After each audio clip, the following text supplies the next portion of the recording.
வணக்கம், வாழ்க வளமுடன்.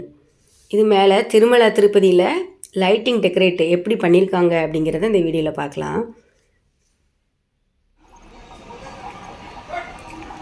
இது வந்து 4 மட வீதி, அப்புறம் அன்னப்பிரசாதம் சென்டர் போகிற வழியில் ரூமுக்கு எங்கள் ரூம் பக்கத்துலேயே இந்த மாதிரி டெக்கரேட் பண்ணியிருக்காங்க. இந்த மாதிரி நிறைய இடத்துல லைட்டிங் டெக்கரேட் பார்த்திங்கன்னா ரொம்ப அருமையாக அழகாக இருக்குது பார்க்குறதுக்கு.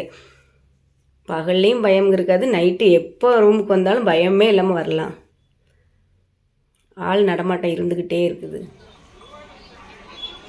கல்யாண வீட்டுக்கு வந்த மாதிரி இருக்குல்ல. கல்யாணம் அவர் எப்போயும் கல்யாண குளத்தில் தான். இது நாங்கள் 4 மாட வீதி இருக்குது பார்த்தீங்களா, அதுக்கு வந்துக்கிட்டு இருக்கிறோம்.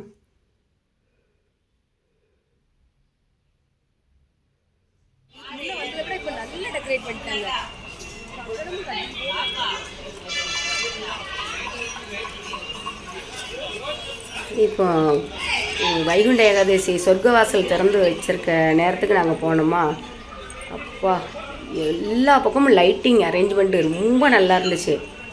அதுவும் கோயிலுக்குள்ளே பெருமாள் பக்கத்தில் அவ்வளோ அருமையாக டெக்கரேட் பண்ணியிருந்தாங்க.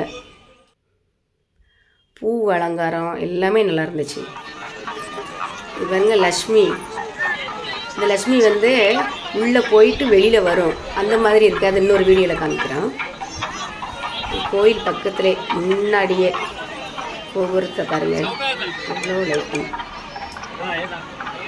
திருப்பதியை லைட்டிங்காலே அலங்காரம் பண்ணியிருக்காங்க. கோபுரத்துக்கு பக்கத்தில் ரூம்லேருந்து நடந்து போகிற தூரம் தான் கோயில். இதுக்கு 3.5 கிலோமீட்டர் 4 கிலோமீட்டர் வரைக்கும் சுற்ற விட்டுறாங்க. ஐயா பார்க்குறது அவ்வளோ ஈஸி இல்லை.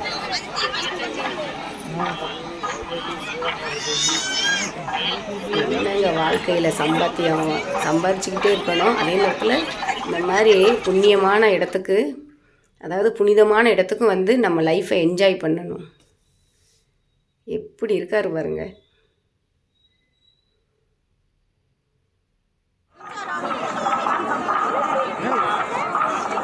இவங்க அப்படி பெருமாளை வந்து லைட்டிங் டெக்கரேட் பண்ணி வச்சுருக்குறாங்க.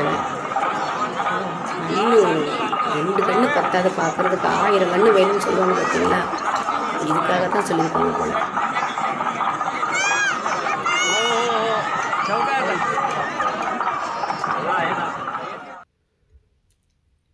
சேனல் சப்ஸ்கிரைப் பண்ணி வச்சுக்கோங்க. அடுத்தடுத்த வீடியோ வந்து உங்களுக்கு காமிக்கிறோம், திருப்பதியில் முக்கியமான இடத்தெல்லாம்.